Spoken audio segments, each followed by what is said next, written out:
relación entre el derecho internacional y el derecho interno en México tendrá que verse a partir del artículo 133 de la Constitución. Durante prácticamente la segunda mitad del siglo XIX y el siglo XX estudiamos así el tema de la relación entre el derecho internacional y el derecho nacional. Pero hay que decir que el artículo 133 constitucional tiene su antecedente en la Constitución del 57, en lo que era el artículo 126, y este a su vez tiene un antecedente en la Constitución norteamericana. En realidad, por tanto, el artículo 133 constitucional tiene una vigencia, digamos, de más de 200 años, si lo ubicamos en el siglo XXI, en este año, en el 2018. El artículo 133 de la Constitución plantea varios problemas, diría. El primero es que su redacción es ambigua, poco precisa, y se presta, como toda redacción ambigua, a distintas interpretaciones. La primera es suponer que la Constitución, las leyes del Congreso y los tratados se encuentran en un mismo nivel jerárquico, porque tal como se lee en el artículo 133 de la Constitución, se diría que todos estos tres tipos de normas serían ley suprema de toda la Unión.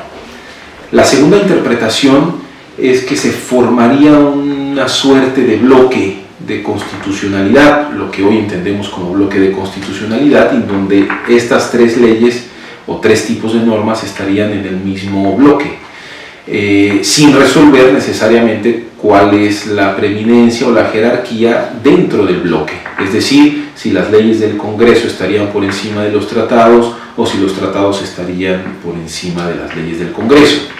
Lo que sí quedaría a salvo, y esta es la tercera interpretación posible, es que la Constitución estaría por encima de las otras dos leyes, de las otras dos normas, es decir, las leyes y los tratados. Porque cuando decimos que las leyes deben emanar de la Constitución, automáticamente ubicamos a la Constitución por encima de las leyes del Congreso. Y también si decimos que los tratados internacionales deben ser celebrados por el presidente de la República y aprobados por el Senado, en realidad estamos dándole una jerarquía a la norma constitucional que establece el procedimiento de creación de los tratados internacionales.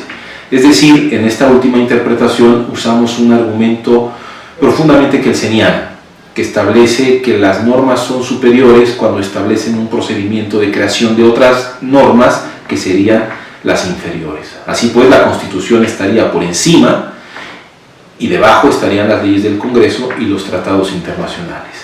Nuestra historia constitucional en realidad ha prácticamente identificado como sinónimo la ley suprema de toda la Unión con la Constitución.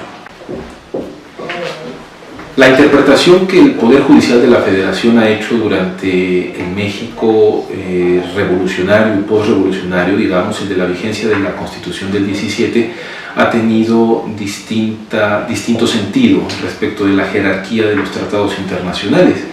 Vale la pena advertir que más o menos de la quinta época a la octava época, por supuesto hasta la novena, la Constitución siempre fue norma suprema de toda la Unión.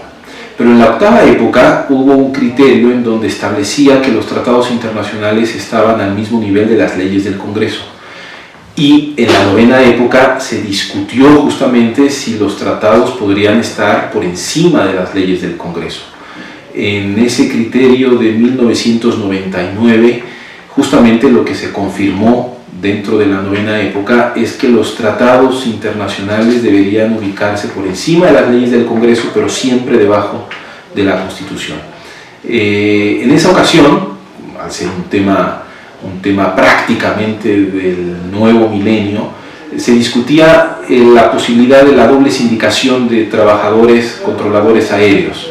Y en esa ocasión parecía que había un tema de derechos humanos en la discusión. No obstante, el Pleno de la Suprema Corte de Justicia resolvió que los tratados, todos en general, incluido este, que podría ser visto como un tratado de derechos humanos, debería tener un rango inferior al de la Constitución y también superior al de las leyes del Congreso. Y este criterio se confirmó en el 2007, en 14 amparos en revisión, donde el conflicto en realidad era el Tratado de Libre Comercio con un decreto de la Secretaría de Economía. Así pues, llegamos prácticamente al 2011 a la reforma constitucional con un criterio estrictamente jerárquico: la Constitución por encima, debajo los tratados internacionales y debajo las leyes del Congreso de la Unión. Este sistema o esta aproximación de jerarquía del derecho internacional y del derecho nacional cambiará, yo diría, drásticamente a partir de la reforma constitucional de 2011. Es tan relevante lo que pasa en México en el 2011 que por supuesto debe ser explicado con muchísimo mayor detalle.